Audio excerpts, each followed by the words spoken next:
Vous écoutez Le Salon dans tes oreilles, une balado-diffusion dans laquelle des auteurs, des autrices et des personnalités discutent de leurs livres, de leurs lectures et des sujets qui animent l'actualité littéraire. Les enregistrements ont été faits lors du dernier Salon du Livre de Montréal en novembre 2020. Ce contenu est aussi disponible en vidéo sur www.salondulivredemontréal.com. Bonne écoute et bonne lecture.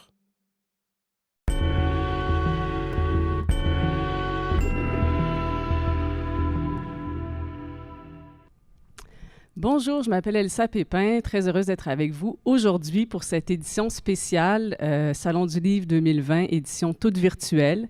Très heureuse d'être en compagnie de Kim Thuy. Bonjour Kim. Bonjour. Bienvenue. On a la chance de se voir en personne. Oui, nous on peut se voir en personne déjà, puis on espère que les gens vont nous suivre. Kim Thuy, merci d'être avec nous aujourd'hui pour présenter votre nouveau roman.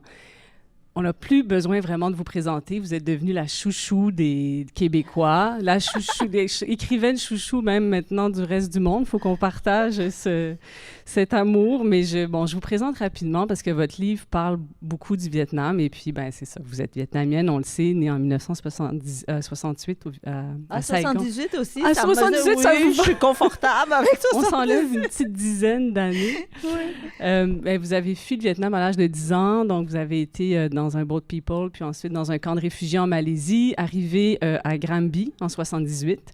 Et vous avez étudié au Québec, vous avez travaillé comme avocate, 3 ans à Saigon, puis ensuite vous avez fait plusieurs autres métiers, donc la restauration. Vous avez été traductrice, interprète, couturière, chroniqueuse culturelle.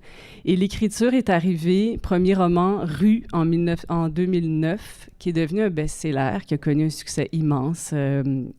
Plusieurs prix, Grand Prix RTL Lire.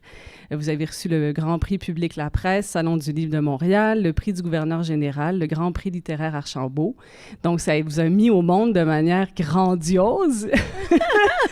Une explosion. C'est fou de penser, c'est en 2009, je me rendais compte, ça fait presque juste 10 ans, en fait, que vous écrivez. Oui. Pourtant, on dirait que vous avez une carrière immense derrière vous. Moi, je me sens encore très novice dans le sens où que je viens de commencer dans le monde du livre. Ouais. C'est tout nouveau, mais c'est déjà plus que les autres carrières que je faisais juste aux 5 ans. Je changeais aux 5 ans. Donc, je me dis, non, ça fait déjà 2 cycles. C'est ça, c'est peut-être la fin. Vous avez dépassé votre... Non, c'est pas la fin, on n'espère pas. Bon, parce que quand même, en 10 ans, vous avez publié plusieurs livres. Man en 2013, Vie en 2016, Le secret des Vietnamiennes en 2017, qui est un livre de recettes vietnamiennes. Vous animez une émission aussi depuis cette année sur ici RTV, La table de Kim. Vous recevez des gens à manger chez vous. Mes fantasmes, en fait, des gens que autrement, ils auraient peut-être pas accepté mon invitation. Alors là, avec l'excuse de la télé, je reçois des gens, des scientifiques, des gens, extraordinaires auxquels je n'aurais pas accès. Donc, c'est une excuse. Pour recevoir des gens. Oui. Mais là, on est aujourd'hui pour parler de M, qui est votre livre qui vient tout juste de paraître chez Libre Expression. Un livre magnifique, très bouleversant. Je dois dire que mon cœur de mère a été... bouleversée à la lecture de ça parce que, il s'agit de vous parlez vraiment de la guerre du Vietnam et surtout de ce Baby Lift qui est en fait une initiative américaine qui a permis de sauver 3000 orphelins à la fin de la guerre. Donc, les avions militaires sont venus récupérer ces enfants-là. Donc, un sauvetage, à vos yeux, c'était vraiment comme un geste héroïque. Puis tout à coup, vous avez découvert, en fait, que c'était aussi et surtout une opération de relations publiques. Et vous avez voulu explorer, en fait, la vie de ces orphelins qui, oui, ont été sauvés, mais ils ont été aussi expatriés. Ils ont été arrachés à leur milieu d'origine. Mais vraiment, l'idée de départ, c'était une image là, d'une orpheline dans une boîte de carton par terre.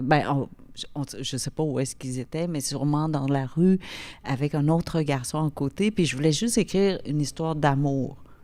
Oui, parce que l'amour est très présent dans entre ces deux enfants-là, parce que 30 ans ou 40 ans plus tard, on a retrouvé la petite fille qui a été adoptée après la photo par un couple américain. Elle est devenue aujourd'hui une haut gradée dans l'armée américaine et on l'a réuni. Non, on a organisé les retrouvailles du photographe et la petite fille. Oui. Et je me suis posé la question, mais où est le garçon?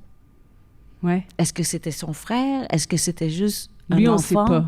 Oui, on ne sait pas. Donc, j'ai créé une histoire d'amour dans ma tête. Donc, je suis allée chercher un peu d'informations et c'est là où, par pur hasard, tu sais, la vie, des fois, la chance nous tombe dans les mains. J'ai rencontré Heidi Bronstein, qui est une styliste culinaire, puis elle connaissait tellement bien la cuisine vietnamienne que je lui demande, mais comment ça se fait? Elle dit, j'ai 5 frères et sœurs vietnamiens. Hein? Comment? Ouais. Et là, elle dit, c'est parce que sa mère, Naomi Bronstein, à l'époque, avait créé des orphelinats au Vietnam. Et elle venait juste d'accoucher Heidi.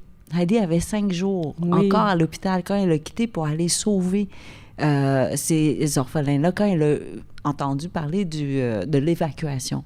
Donc, elle est allée, puis elle a sorti tous les orphelins le plus possible pour les embarquer dans le premier avion qui a explosé. Vous racontez tout ça dans M. Donc, Naomi, c'est un personnage réel. Oui, tout à fait. Donc, c'est un hommage que je lui rends parce que quand même, une mère, quand on vient d'accoucher, en tout cas de 5 jours, puis de penser au-delà de juste les besoins de ses propres enfants, mais de dire, mais il fallait sortir ces enfants-là. Elle a laissé son bébé de 5 jours aux États-Unis pour retourner au Vietnam. Non, à Montréal. À Montréal? Ah oui, et ils sont montréalais. D'accord. Et donc, Naomi a quitté Montréal pour se retrouver à Saigon.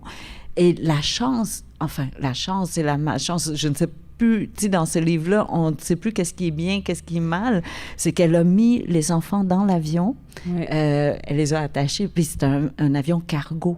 Donc, les enfants étaient vraiment attachés après le plancher de l'avion. Et il y a une collègue à elle, apparemment, qui lui a dit, « Écoute, demain, il y a un autre avion. Alors, débarque, va chercher d'autres orphelins pour demain. » Et elle a débarqué et c'est comme ça. Elle était encore sur le tarmac quand l'avion a explosé. Et tout ça, tu sais, on ne peut pas croire que c'est une femme d'ici, de Montréal, qui était là. Puis il y a une photo d'elle même qui regardait l'explosion de cet avion-là.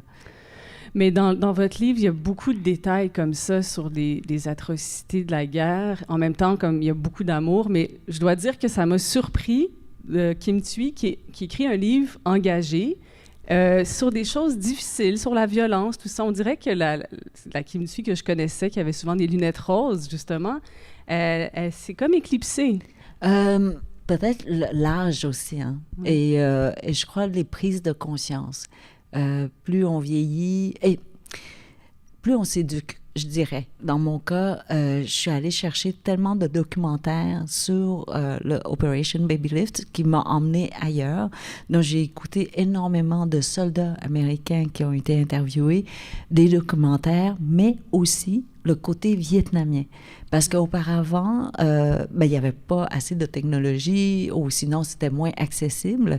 Donc, on entendait moins l'autre côté. Et donc, j'ai écouté beaucoup de Vietnamiens qui ont vécu cette guerre-là de près et de l'intérieur, de l'autre côté. Et on réalise, moi-même, tu sais, ça m'a réveillée de dire, j'ai toujours appelé ça la guerre du Vietnam parce que j'ai grandi ici. Mais quand on écoute les Vietnamiens parler, ils disent plutôt la guerre américaine. Mais oui, vous écrivez ça d'ailleurs dans le livre. Mais oui. Comment expliquer, c'est ça finalement? C'est une question de point de vue. À son point de vue. Puis les deux ont raison. Il n'y a personne qui a tort là-dedans. C'est sûr que les Américains ne peuvent pas dire la guerre américaine. Il y en a eu plusieurs. c'est ça. Donc, il faut qu'ils nomment le pays où ils sont. Puis les Vietnamiens ne peuvent pas dire c'est la guerre vietnamienne parce qu'ils sont vietnamiens. Donc, il faut qu'ils nomment, cette période-là, c'était avec les Américains. Puis avant, c'était avec les Français, puis avant, avec les Chinois. Donc, c'est une question de point de vue. Et j'ai eu une prise de conscience que peut-être que mon point de vue était très limité. Soit celui de l'Occident, de l'autre côté, mais pas du côté... Et comme vous savez, dans une guerre, on pense toujours qu'il y a juste 2 parties impliquées, mais il y en a toujours beaucoup plus. Et c'est pour ça que j'ai expliqué un petit peu les accords de Genève qui gouvernaient, en fait, le retrait de la France du Vietnam. Mais il y avait 20 pays autour. Voilà, beaucoup de gens impliqués, chacun avec ses intérêts. Oui, Oui. mais je pensais pas qu'il y avait d'autres mondes qui avaient des intérêts. Donc, il y a eu beaucoup de prises de conscience comme ça. Et les chiffres qui font peur. Tu sais, j'avais toujours pensé que cette guerre-là était une guerre entre l'Est et l'Ouest, entre le communisme et le capitalisme. Hein. C'est ce qu'on dit. C'est ce qu'on dit. On schématise comme ça. Et puis, c'est la démocratie. Donc, on protège le Vietnam du Sud pour la démocratie. Et quand on voit les rapports, parce que les rapports commencent à sortir après 50 ans de secrets, je ne sais plus comment on appelle ça. C'est confidentiel jusqu'à un certain moment. Oui, et là, les documents commencent à sortir, puis de lire que non, on n'était pas là pour se battre contre le communisme, ou sinon que 10% seulement de la motivation, c'était pour le... Bien sûr. Et que 80%, c'est juste pour l'humiliation, éviter l'humiliation. Ouais. Et ça, ben pas que je voulais être engagée ou quoi que ce soit, mais c'est comme si la vérité m'arrivait dans le visage, puis j'avais plus le choix. Et je dis, mais de toute façon, je suis incapable de ne pas partager ce que j'apprends ou ce que je lis. Donc, mon fils, à moi, il n'en peut plus, là, parce que... Il fallait que ça sorte dans un livre. Oui. Donc, je raconte, puis le livre... Vous étiez rendu là, dans votre vie. Vous aviez peut-être la distance nécessaire aussi, parce que quand même, quand on connaît la guerre, il y a des traumatismes. Peut-être que ça prenait le temps qui passe ou... Je vous dirais, dans mon cas, j'ai eu la chance de ne pas vivre vraiment, de ne pas avoir vécu assez pour avoir des traumatismes, mais je crois qu'il y a une mémoire cellulaire de l'histoire des douleurs d'un pays ou de nos générations précédentes. Là, je parle de douleurs, mais l'héritage va beaucoup plus que juste ce qui est négatif, là, aussi le positif. Mais je crois que là, finalement, je pense que je ressens un petit peu plus cette mémoire-là, la mémoire culturelle et historique de ce pays d'origine. Et donc, et aussi parce que ce livre-là, il a été complété ou terminé pendant le Black Lives Matter, pendant ce qui se passait aussi avec nos Premières Nations. Ouais. Et ça a été également des prises de conscience de ma part. Quand je ne pouvais pas croire que dans la Constitution américaine, le 13e amendement a été écrit pour permettre un certain genre de travail à faible coût pour remplacer l'esclavage. Ouais. Puis comment faire pour que ce soit légal? Donc, on utilise le texte légal pour permettre ce qu'on a réussi à enlever. Ouais, donc, ça m'a aberrant. fait... Ouais. Ça m'a vraiment cassé, je vous dirais.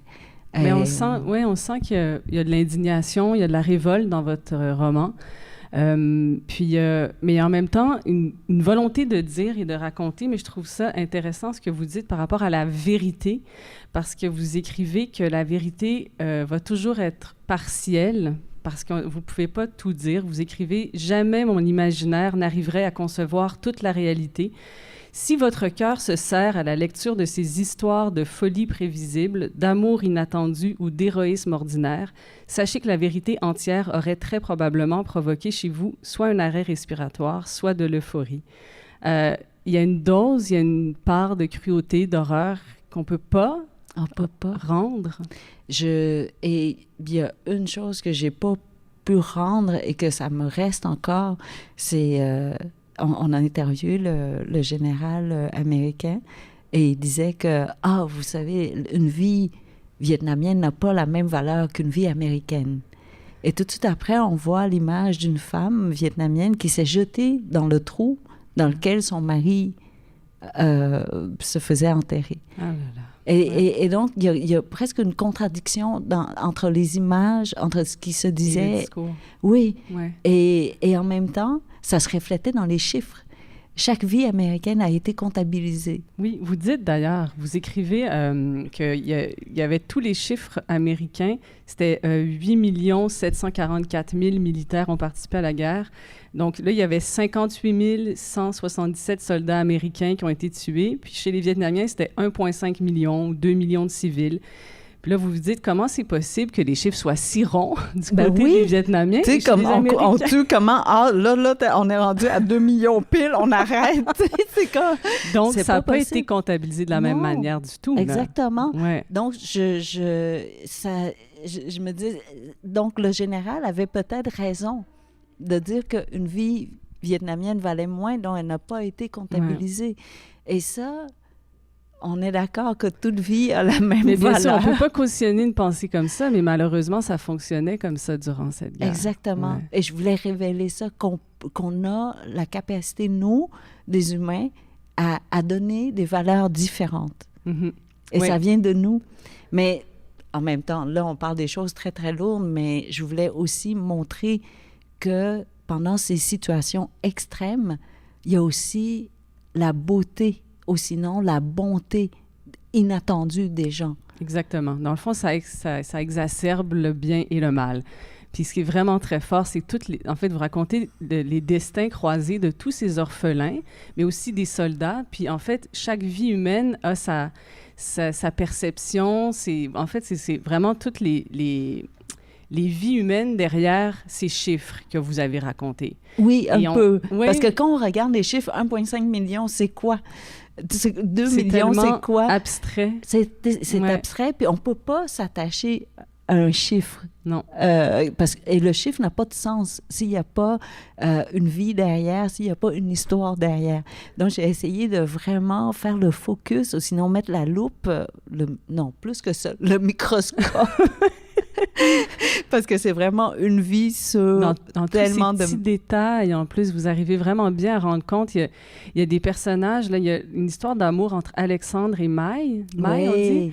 Alexandre, qui est un colon d'Indochine. Dans le fond, c'est le maître. Et elle, c'est dans le fond celle qui travaille comme ouvrière sur ces plantations, qui devait infiltrer la plantation. Finalement, ils tombent amoureux. Ils ont un enfant, Tam, enfant illégitime, qui va donc perdre ses parents. Ça, ces histoires-là, c'est inspiré de faits réels. C'est complètement la plupart, je dirais 90% de ces histoires-là sont basées sur une vraie histoire parce que j'ai pas assez d'imagination pour... on ne peut pas imaginer qu'un pilote américain au milieu d'un massacre descend puis sauve un enfant vietnamien. Vous racontez ça? Ça, c'est vrai. C'est pas possible d'imaginer ça. Puis c'est pas possible non plus d'imaginer qu'un propriétaire d'une plantation puisse tomber amoureux d'une ouvrière, d'une coulie, le mot à l'époque qu'on utilisait, puisse se produire ou que l'ouvrière puisse tomber amoureuse de celui, en tout cas, celui qui la maltraitait. Oui. Mais ça existe. C'est ça qui est fou. Ouais. Parce que l'amour arrive à des moments inattendus. Et oui, et comment est-ce que les gens peuvent mourir de façon tellement... accidentelle, je sais pas si on vit dans un pays subite, c'est ça. Oui. Puis on peut pas prévoir dans une situation de guerre. Puis aussi, tu sais, quand j'ai parlé de l'actrice, Tippi, je sais jamais c'est quoi son nom de famille, mais celle qui a joué dans Hitchcock, dans The Birds, c'est une histoire vraie, qu'elle soit allée dans un camp de réfugiés vietnamiens en Californie en 75. Puis elle, c'était juste pour y aller, puis elle cherchait une façon d'aider, mais elle ne savait pas trop comment. Puis avec un seul commentaire d'une femme vietnamienne qui disait « Ah, vous avez des ongles vraiment, un très beau vernis. Oui. » Tac! Elle a eu l'idée de leur donner en tout cas, une leçon, là, pas une formation. De manucure. De manucure, et qu'à partir de là, elles ont créé, ces Vietnamiennes-là, une industrie de 10 milliards de dollars. Oui, c'est comme les plus importantes, c'est l'industrie la plus importante de manucure est vietnamienne. Oui, plus que 40% de c'est ça, on apprend toutes sortes de choses dans votre livre. Mais ça, c'est une histoire vraie. J'aurais jamais pu inventer ça. Puis si j'avais inventé ça, il n'y a personne qui m'aurait cru, dit, franchement. Puis ça, c'est en une génération. Cette actrice-là est encore vivante aujourd'hui. Ces femmes-là sont encore vivantes aujourd'hui. C'est fou. Puis de voir que ce sont des femmes vietnamiennes et les femmes de la communauté afro-américaine qui ont vraiment fait exploser cette industrie-là. Tu sais, donc, deux communautés plus vulnérables, Ouais. mais ensemble sont devenues hyper puissantes. Hyper puissante. Puis c'est Mais, une industrie de femmes. Ben oui. Tu sais, c'est- Ah non, puis il y a toutes sortes de liens. Alors, je veux qu'on parle des liens que vous tissez, parce que votre livre, il y a vraiment des fils. Il y a même des fils qui sont dessinés dans le livre. Il y a un vrai fil sur la couverture. Oui. Et c'est un artiste, Louis Boudreau, Oui. qui a fait ça et ça représente très bien la construction de votre livre. C'est comme des destins qui s'entrecroisent. Qui se font et défont. Qui se font et défont. Mais vous avez vraiment dû travailler fort cette construction-là. Ça a dû être un défi parce que c'est quand même complexe. C'est vrai, c'était confus même dans ma tête. Parce que c'est pas confus, là. c'est Même, bien. vous allez voir, là, si vous allez commencer à calculer l'âge, le lieu et tout ça, je dis, mais Kim, elle est mêlée dans sa tête. Puis c'est vrai, parce que c'est une guerre qui a duré pendant 20 ans. Et pour moi, de pouvoir le faire en 100 pages, en une centaine de pages, Ouais. de raconter tous ces destins-là, j'ai dû omettre complètement l'imposition du temps Mhm. ou de la ligne du Ouais. temps. Et donc, les événements ont existé pour vrai, mais j'ai joué, je me suis donné la liberté de les combiner ou sinon de les replacer de telle sorte que l'histoire coule quand même Oui, pour oui, le bien sûr. lecteur. Vous avez choisi des moments charnières. Ouais. Puis d'ailleurs, bon, vous dites, j'ai pas pu tout raconter 20 ans de guerre, mais je peux peut-être raconter une anecdote que vous avez coupé une grande partie de votre livre à la dernière minute. Oui! C'est quand même extraordinaire. Donc, vous avez, la nuit, le jour où vous avez reçu là, les épreuves finales, vous avez fait non. Ben, Il faut que je refasse ça. Il y a trop de... Je suis entourée Trop de de- femmes extraordinaires, hein, de correctrices, de réviseurs, d'éditrices, puis je les nomme au féminin parce qu'elles ne sont que des femmes autour de moi. Puis il y a eu une discussion comme ça avec une des éditrices, puis elle m'a juste dit « Ah, c'est drôle, tu l'as raconté plus en longueur que d'habitude. » Ouais. Le Et livre là, était plus long que les Oui, précédents. là, elle dit « Ah, c'est drôle, t'as raconté sur 30 pages au lieu de 10 pages sur ce passage-là. Ouais. Là, je fais « Ah bon, comment ça se fait? » Là, je relisais, je dis « Mais oui, voyons, je radote! » Donc, j'ai réécrit. En fait, les histoires sont là, mais de le Synthétiser. resserrer, Mhm. de synthétiser. Et aussi, je dois dire, je pense que j'ai tenté d'être une vraie écrivaine. Tu sais, La première tentative, vous voulez dire quand c'était plus long? oui, tu sais, je sais pas, d'être une vraie écrivaine. Mais en fait, là. c'est peut-être d'en mettre plus, avec plus de fioriture. Parce que votre style est quand même très sobre. Vous êtes C'est ça. concise, précise dans les mots que vous utilisez. Puis là, je voulais tellement vous raconter tout, mais c'est parce que on ne peut pas tout raconter, puis Non. il faut accepter d'une certaine façon, de mon côté, là, Ouais. de couper, d'en enlever Ouais. pour que le message principal soit clair. Bien sûr. Et donc, et c'est pour ça, donc je radotais, là. J'ai coupé dans le gras, finalement. Là, au lieu d'être une soupe, vous avez une cuillerée de sauce. Donc, Ah, oui. tous les goûts sont là, toutes les saveurs sont là, mais juste avec une cuillerée au lieu d'un bol. Il n'y a rien de trop. Il n'y a rien d'autre. En tout cas, j'espère. Moi, j'ai pas trouvé. Mais j'ai aimé qu'il y ait des ellipses. Je pense que justement, que vous ayez choisi des moments, c'est encore plus condensé, encore plus fort.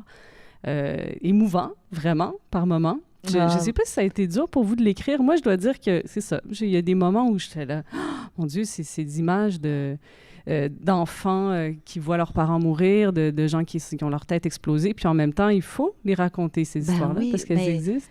Je ne sais pas combien de nuits que j'allais me coucher avec même plus de larmes. Quand c'est trop, quand c'est trop horrible, on devient juste immobile dans ça. On est figé.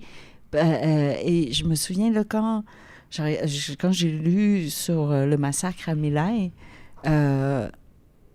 il il y a eu des moments, je vous en parle, puis j'ai encore des frissons. Je suis devenue immobile devant. Je me souviens, j'étais juste debout et mes pieds ne pouvaient pas bouger. Là, il est rendu 4 heures du matin, puis je me dis, mais il faut que tu ailles te coucher parce que demain, la vie recommence à 6 heures, 7 heures. Puis je n'étais pas capable parce que les poumons étaient remplis de larmes. C'était tellement horrible de dire... Ces soldats-là collectionnaient les oreilles. Quand ils tuaient un ennemi, ils coupaient l'oreille puis ils les enfilaient dans un fil. Ah là là, oui. Ça Mais en donne même mal temps, au cœur, c'était en des effet. jeunes garçons de 18 ans qu'on mettait dans la jungle vietnamienne, qui avaient peur de tous les pièges à chacun de leurs pas, que dans leur tête, ils savaient là, Ils pouvaient mourir à tout instant. Oui, dans ces pièges-là, il y a un serpent que dès qu'il mord, là, en 2 secondes, il finit. Oui. À 18 ans, j'ai des enfants de 18 ans, 20 ans. On Je ne l'imagine peux pas. pas les imaginer dans une jungle étrangère comme ça. Mais vous dites d'ailleurs que vous parlez des traumatismes des soldats, dont un soldat qui a tué de sang-froid puis qui est revenu sans aucun signe de traumatisme, puis quand son fils s'est fait tuer par une balle perdue, là, tout est revenu, tout a remonté. Ouais. Puis l'image de ce soldat-là, là, dans le documentaire, je le vois encore, il tremble comme ça en permanence. Puis il y avait une 20aine de fioles de médicaments devant lui. C'est...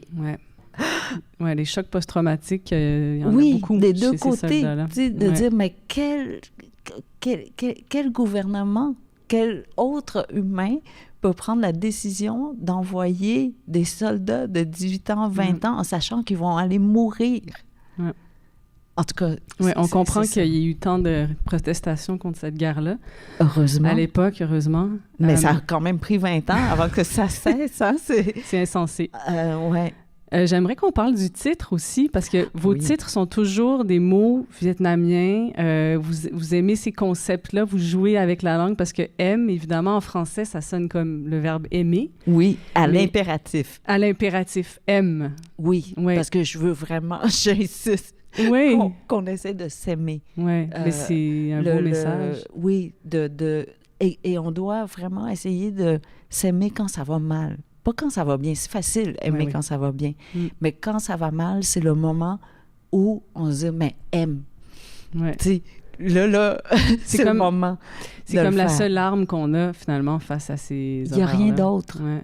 Et je pense que quand on revient à la base, pourquoi on fait les choses qu'on fait et que la raison, c'est l'amour, le geste d'aimer, normalement, le résultat final fonctionne.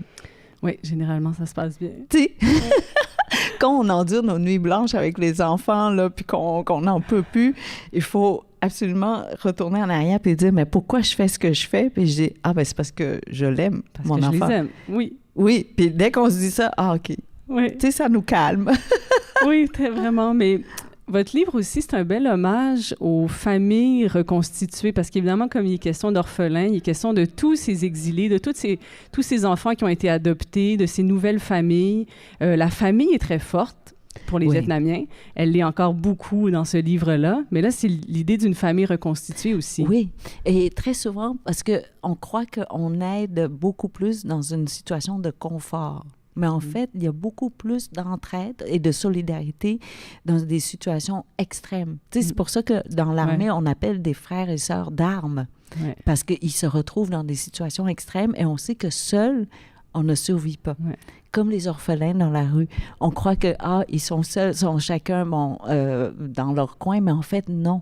Ils doivent tous se réunir pour pouvoir s'entraider parce que la vulnérabilité nous l'impose, cette solidarité-là. Ouais. Et je l'ai vu avec, en fait, dans le camp de réfugiés. On s'entraidait beaucoup plus dans un camp de réfugiés qu'aujourd'hui. Oui, que dans le confort, quand on peut se retirer dans son Parce que le chez-soi. confort, c'est quoi? C'est d'avoir son propre espace, son propre transport, Donc, oui, le confort fait en sorte qu'on s'isole sans le vouloir. Oui. Donc, et parce qu'on s'isole, ben on voit plus le besoin de l'autre. Oui, tout à fait. Mais donc, votre roman, c'est aussi un bel hommage à la solidarité, un magnifique roman M. Donc, je rappelle qu'il est paru chez Libre Expression. Je pense que c'est le roman le plus engagé, le plus, je pense. Osé, peut-être. Osé, c'est comme une nouvelle écriture. On vous retrouve dans votre poésie magnifique, mais il y a vraiment quelque chose de puissant. En tout cas, je C'est vrai que quand on est mère, c'est un peu difficile. Oui, puis en même temps, ça fait qu'on retourne à l'amour, comme vous dites. Oui, Ouais. oui. Bon, j'espère qu'on s'en va avec l'idée que c'est ça, que la seule arme, la seule résistance qui nous reste, c'est aimer. Voilà. Merci beaucoup, Kelsey, sur ces beaux mots. Merci. Merci. Merci à vous. Je suis Elsa Pépin. J'étais heureuse d'être avec vous pour cette discussion au Salon du Livre 2020. Je vous souhaite bonne lecture et à bientôt.